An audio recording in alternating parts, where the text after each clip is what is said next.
is the poetry of Sylvia Plath. Poetry of Sylvia Plath, जैसे मैंने आपको बताया कि सिल्विया प्लाथ जो है, अब आप इसकी पोइट्री इंशाल्लाह पढ़ेंगे। आपको जो फर्स्ट लेसन दिया था वो काफ़ी डिटेल था कि सिल्विया प्लाथ कौन थी, उसकी पोइट्री कैसी थी। उसकी पोइट्री के अंदर आपको थीम ऑफ डेथ और डिप्रेशन, इनर कॉन्फ्लिक्ट्स, ये सारी चीज़ें बहुत ज़्यादा नज़र आएंगी। जैसे मैंने आपको बताया था कि जो मॉडर्न मैन था, ये जो आपकी अमेरिकन लिटरेचर है, that is related to the end of 19th century, ठीक है, और beginning of the 20th century. इस सेंचुरी के अंदर बहुत ज़्यादा इनोवेशंस हो गई थी, साइंटिफिक इजादात हो गई थी, किताबों की भरमार हो गई थी, लर्निंग बहुत ज़्यादा हो गई थी। जब इंसान बहुत ज़्यादा लर्नड हो जाता ना, तो बाज़ औक़ात वो बहुत ज़्यादा, अगर तो वो लर्निंग ऐसी लर्निंग बेटा जो हमारे एक्शंस नहीं बदलती ना, तो हम कंफ्यूजन्स का शिकार हो जाते हैं। इंटरनेट के ऊपर आप देखें कि इस वक्त इवन हम लोगों को बहस दर बहस की आदत पड़ चुकी है, ठीक है। छोटी सी बात होती है, उसके ऊपर स्टूडेंट्स लगे हुए होते हैं जस्ट टू शो कि देखो भाई हमारे पास कितना इल्म।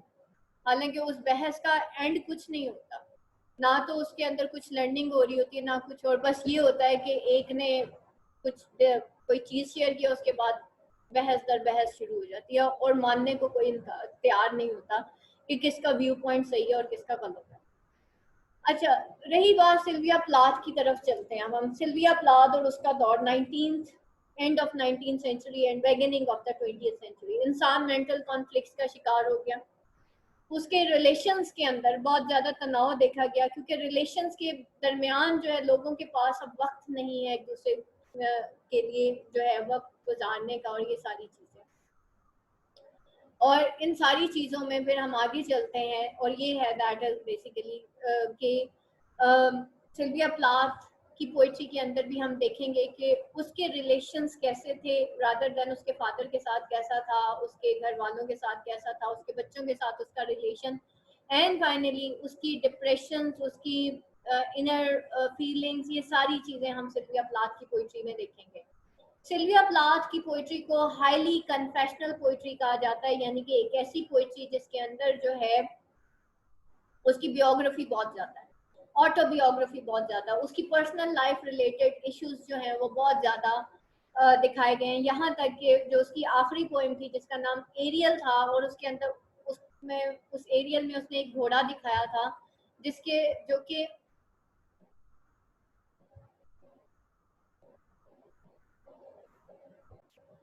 तो इसके अंदर जो है हम देखेंगे कि पता नहीं अब क्या बात हो रही थी। बहरहाल प्लाथ की the poetry of Sylvia Plath. अब हम आगे चलते हैं, अपने लेसन की तरफ चलते हैं। The poetry of Sylvia Plath. Sylvia Plath poem is very popular among scholars and general readers. Her obvious abstractism has captured audience, all inspired and motivated by her poetry, either to write better or to simplify her poetry rap. ठीक है, अब जो है ये जो है हर इंसान जो है उसकी और जो ऑडियंस है सॉरी वो कैप्चर होती है उसकी मतलब उसकी एब्स्ट्रैक्टिज्म से। देखेंगे जनाब अभी आगे जाके इसकी पोइट्री किस तरह से एब्स्ट्रैक्ट है। Plath devotion to her craft is apparent in her works. She commands an insightful voice on her works by being steadfast, honest and direct, and not being afraid to openly contemplate our deepest anxieties, complexities, joys and fears. Plath की जो devotion है अपने craft के साथ वो apparent है उसके कामों में, और वो she commands an insightful voice on her works by being steadfast, honest, direct, and not being afraid to openly contemplate her deepest and anxieties. वो अपनी deepest and anxieties को openly contemplate करने से भी घबराती नहीं है, और चाहे वो अब उसकी अपनी anxieties हैं, चाहे वो उसके joys हैं, चाहे वो कुछ और है, and fears. Daddy fuses Sylvia's thought or raw emotions about her husband and her father. उसकी जो पोएम है डैडी वो फ्यूज करती है सिल्विया प्लाथ की थॉट्स और रॉ इमोशंस को about her husband and her father. अब उसके हस्बैंड और उसका father, the end of daddy one can not help but read, they always knew it was you, as Sylvia saying directly, and I always knew it was you, or I always knew it was true. in regard to her husband infidelity which he always denied. उसको अपने शोहर पे शक था कि शायद वो किसी और खातून में इन्वॉल्व है और जो है जो कि मतलब वो हमेशा अपने हस्बैंड को और अपने शोहर को वो एक ही नज़र से देखा करती थी. Daddy daddy you bastard I am through could mean she had either given up on her marriage or more seriously her life. और इसका क्या मतलब है कि या तो उसने अपनी मैरिज को गिव अप कर दिया है या मोर सीरियसली अपनी लाइफ को भी गिव अप कर दिया. That she was at her wits end, that she cannot go on anymore. The word through poetry is both resolve and despair. अच्छा जी, in poppies in October the setting can be interpreted in many ways. Poppies in October अगर हम देखें तो जो settings हैं वो बहुत से वेज में इंटरप्रेट होती हैं. कल हम इंशाल्लाह पॉपीज इन अक्टूबर स्टार्ट करेंगे. A women tending to patient और a women fighting for her life. एक वीमेन जो कि टेंड करती है टू अ पेशेंट, एक ऐसी औरत जो एक पेशेंट को ये टेंड कर रही है, और एक ऐसी वीमेन उसके अंदर दिखाई है जो कि फाइट कर रही है फॉर हर लाइफ, क्योंकि वो जा रही है एक बच्चे को पैदा करने के लिए. तो जाहिर बात है उस वक्त जो औरत होती है वो अपनी लाइफ से फाइट कर रही होती है. There is a strong reference to women in the poem. अब इसके अंदर आप देखेंगे कि वो विमेन को का एक स्ट्रॉन्ग रेफरेंस है जो कि हमें नजर आता है. Nature being one of them, a love give it another. और इसमें नेचर भी हमें दिखाई जाएगी और लव गिफ्ट जो है वो भी दिखाया जाएगा. अब वो क्या कहती है, बाय अ स्काई पेलिली एंड फ्लेमिली. ठीक है, एक तरफ वो स्काई की तरफ देखती है जो कि उसको पेलिली एंड फ्लेमिली क्यों लगता है, क्योंकि she is in much pain in igniting its carbon monoxide. और वो नेचर को कैसे देखती है, वो नेचर को कहती है कि वो जो नेचर है ना वो इग्नाइट कर रही है अपने कार्बन मोनोऑक्साइड को. यानी कि नेचर को वो क्या देखती है, वो पेल देखती है, वो फ्लेमिली देखती है, और वो नेचर को जो है कार्बन मोनोऑक्साइड यानी कि एक ऐसी गैस के तौर पे देखती है जो कि इंसान के लिए बहुत ज्यादा नुकसानदेह है. This part holds the key to unravelling the poem. अब यहाँ पे ये पॉइंट जो है वो ये बताता है कि किस तरीके से वो दो ऑपोजिट चीजों को, एक तरफ वो लव को देखती है कि लव जो है वो इंसान को हार्मोनाइज करता है, वो सूदिंग इफेक्ट देता है, और ये सारे रिलेशंस जो हैं अगर उसके अंदर मोहब्बत कायम है तो इंसान को एक सूदिंग इफेक्ट होता है.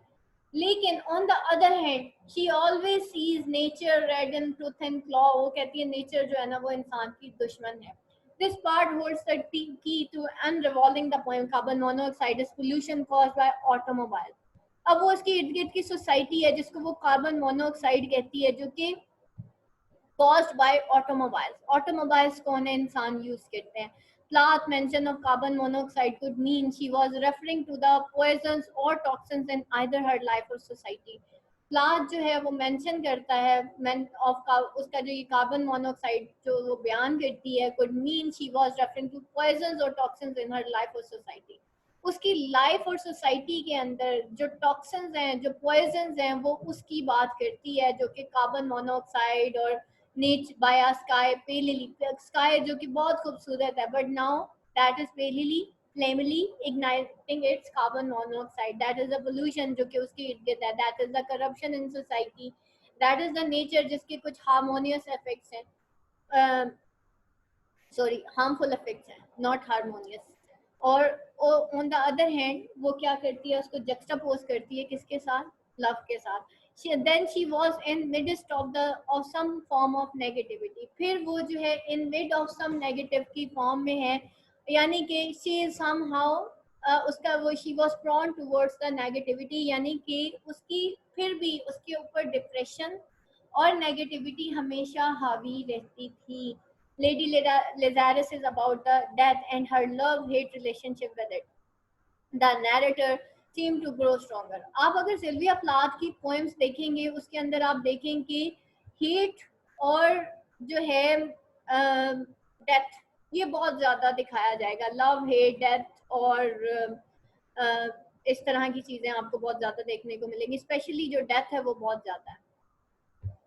Lady Lazarus is about death and her love-hate relationship with it. The narrator seemed to grow stronger towards the end of the poem when Plath called Lazarus a crowned lady could mean an association with female power. और जब plot जो है वो Lazarus को एक crown lady कहती है जो कि मीन करती है एक एसोसिएशन को with female power. Lazarus was a tale from the Bible, he is a man raised by God from death. Plath could be referring to a sense of empowerment she felt as she wrote has risen on her own out of ash from the dead without help from God or the doctor like a phoenix with her red hairs. अच्छा यहाँ पे देखिए Plath जो है Lazarus को एक crown lady के तौर पे बयान करती है जो कि मीन करती है, वो क्या कहती है उसको, वो उसको एसोसिएट करती है फीमेल पावर के साथ। लजारस जो है वो बेसिकली एक ऐसी कहानी है जो कि बाइबल से ली गई है। लजारस एक मैन था जो कि गॉड मतलब रेस जो कि मतलब एक डेड मैन था जिसको उठाया जाता है दोबारा से, और Plath could be referring to a sense of, यानी कि उसको दोबारा से जिंदा किया जाता है। और प्लाट जो है वो रेफर करती है to a sense of empowerment कि in she felt as she wrote has risen on her own out of ash.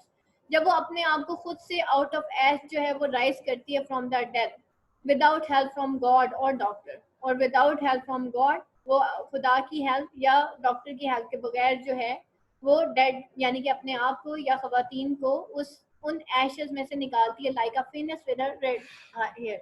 She coined each man like air to refer to women's growing field of influence as supported by the fact that she named the poem Lady Lazarus. और वो coin करती है ईट man like air, ठीक है, कि वो जो है यानी कि उसके कहने का मतलब यही है कि मैन के ऊपर आप हावी हो जाए, to refer to women's growing field of influence, कि जो रेफर करता है कि वीमेन का जो ग्रोइंग इन्फ्लुएंस है मैन के ऊपर वो कितना ज्यादा है, as support by the fact, ये वो इस पोएम को लेडी लेजारस जो है वो नेम करती है। Actually she is the feministic poet, और आपको पता है कि फेमिनिज्म में क्या कहा जाता है कि औरत के हकूक की बात की जाती है और उसको मर्दों के बराबर की इक्वालिटी दी जाती है। जैसे अभी भी मर्द और औरत की इक्वालिटी की बात की जाती है और बड़ा इसके पीछे बड़ा प्रोपेगेंडा भी किया जाता है, हालांकि औरत औरत ही है और मर्द मर्द है, दोनों के डिफरेंट जो है टास्क है अल्लाह ताला ने जो दुनिया में, अगर जेंडर्स डिस्क्रिमिनेशन अल्लाह ताला ने रखी है यानी कि फिर अल्लाह ताला सिर्फ मर्द ही पैदा कर देता ना, औरतें पैदा करने की क्या जरूरत थी, खाली हजरत आदम अलैहिस्सलाम काफी नहीं थे। अल्लाह ताला ने जेंडर्स में मेल और फीमेल अलहदा अलहदा से बनाए ना, एक को वीक बनाया, औरत जो है वो नाजुक है, खूबसूरत है और इमोशनल है, फीलिंग्स को ज़्यादा अच्छे तरीके से समझती है। मर्द को अल्लाह ताला ने स्ट्रॉन्ग बनाया, कम टॉकेटिव बनाया, मतलब उसके अंदर अल्लाह ताला ने सोच का और डिसीजन पावर अल्लाह ताला ने मर्द के अंदर ज़्यादा रखी। तो ये जो हम बात करते हैं ना फेमिनिज्म की, अल्लाह ताला फिर सारे मर्द ही बना देता, औरतें बनाते नहीं। औरत चाहती है कि मैं मर्द की तरह की जिंदगी जीऊँ, मर्द नहीं कहता कि मैंने औरत की तरह करना है, औरत कहती है मैंने मर्द की तरह जीना है। तो that is the wrong thing. तो ये वही फेमिनिज्म है जिसके बारे में जो एक फेमिनिस्टिक एक वो ये यहीं से ही स्टार्ट हुई थी फेमिनिज्म जो है 19th एंड 20th सेंचुरी, और उसके बाद आज़ादी नुस्वा के नाम पे आज औरत कहाँ से कहाँ पहुँच गई है। तो यहाँ पे भी वो उस इन्फ्लुएंस की बात करती है कि वो जी मैन के ऊपर इन्फ्लुएंस हो, मैन के ऊपर वैसे भी औरत का इन्फ्लुएंस बहुत ज़्यादा होता है, चाहे फिर वो एक माँ है, बहन है, बीवी है या बेटी है, ऑटोमेटिकली सारी उम्र मर्द औरत के लिए ही तो कमाता है और किसके लिए कमाता है। उसके बाद the holocaust interpretation could be a powerful theme of this poem, और हॉलोकास्ट इंटरप्रिटेशन जो है वो भी एक पावरफुल थीम है इस पोएम में। Since she was German, the poem could be a tribute to the helplessness and powerlessness of the Holocaust victims. It is the Plath's attempt to overcome the horror of human trauma. The most frequent color in her poem is red. Red वो बहुत ज़्यादा use करेगी, love and hatred, यहाँ पे heart are often love and heart are often associated with red. Reds of lighter tones often represents feelings of lust, anger and rage. और ये जो Reds of lighter tone है ये represent करते हैं feeling of lust को, anger को, raise को। Deeper red on the other hand could mean love, passion and heart, और ये जो डीपर रेड्स हैं ऑन द अदर हैंड वो क्या कुड मीन करते हैं लव को, पैशन को और हीट को। Emotions such as distress and sadness are important to the Plath poem.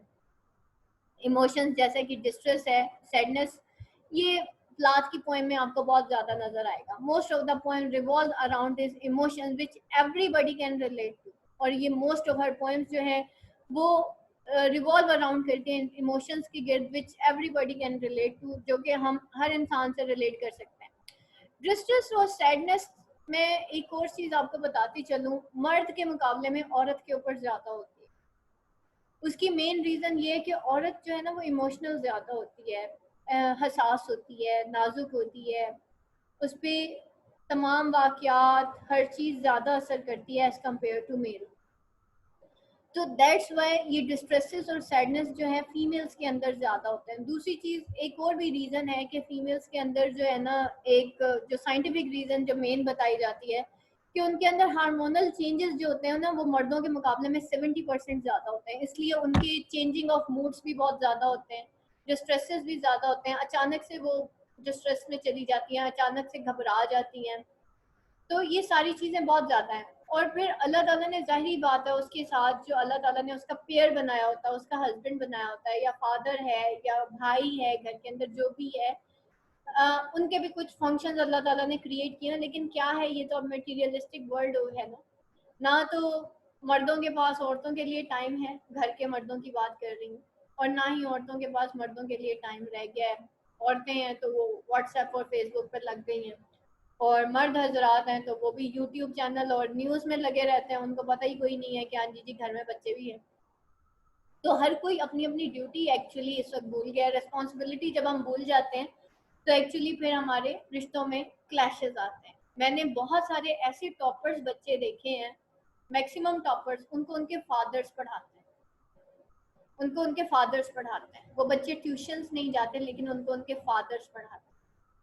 और हालांकि उनके फादर्स नौकरी भी करके आते हैं, घर आके पढ़ाते भी और सारा कुछ है. लेकिन मैंने ऐसे मर्द हजरात भी देखे हैं जो कि अपने, उनको बस ये लगता है कि जी हमने कमा लिया और हमारी यहाँ पे आके ड्यूटी खत्म हो गई, अब घर जाके हमने सिर्फ न्यूज़ चैनल देखने हैं और हमने यूट्यूब चैनल देखने हैं, और इसके अलावा हमारी कोई लाइफ नहीं है. और आफ्टर दैट वो अपनी फैमिली को ये लेबल लगा देते हैं कि don't interfere in my life, मैं कमा के ले आया हूँ, बस मेरी इतनी जिंदगी, अब कोई भी ना बीवी ना बच्चे वो मेरी जिंदगी में इंटरफेयर नहीं करेंगे. तो that is the different cases जो कि चलते रहते हैं, हर इंसान की जिंदगी में आते रहते हैं. तो इस तरह से क्या है कि एट दिस टाइम ये जो इतना ज़्यादा न्यूज़ का, अभी आप आगे जाके और भी कुछ पॉइंट्स ऐसी आएंगी जिसमें आप पढ़ेंगे कि इल्म की कितनी भरमार हो चुकी है, जिसकी वजह से, उस इल्म की वजह से अब इंसान के पास इंसान के लिए वक्त नहीं रहा, जिसकी वजह से डिप्रेशंस और इमोशंस और ये डिस्ट्रेसेस बहुत ज़्यादा हमारी सोसाइटी में होते जा रहे हैं. Hence, the popular appeal it holds to both scholars and general readers alike. Plath seem to extol the virtues of distress. अब प्लाथ जो है वो virtues of distress जो है उसको extol करती है, and instead of repelling it as we want to do, she enjoys to enjoy the fleeting moment when you are in distress. और instead कि वो इन distresses से रिपेल करे, वो इन फ्लीटिंग मोमेंट ऑफ डिस्ट्रेसेस को एंजॉय करती है. आप देखेंगे अभी आपको डिस्ट्रेसेस इसके बहुत ज्यादा नजर आएंगे इसकी पोएम्स के अंदर. Sylvia Plath's abilities as a writer enable her to amalgamate so many elements: intellectual aspect of learning, personal emotional experiences, the general human experiences. All these she imbibed in her poetry. To be able to entwine these separate elements to her poetry is a testament to her abilities as a poet. She intrigues and fuels the imagination of scholars and general readers alike. Points to remember again: Sylvia Plath as a popular poet of modern age. Her poetry portrays her own shattered state of mind, जिसमें Daddy copies in October are glaring example in this regard. Her, like Emily Dickinson, death is also her favorite theme for poetry. Her poetry is embodiment of the gloomy and sad conclusion. ये जनाब इसकी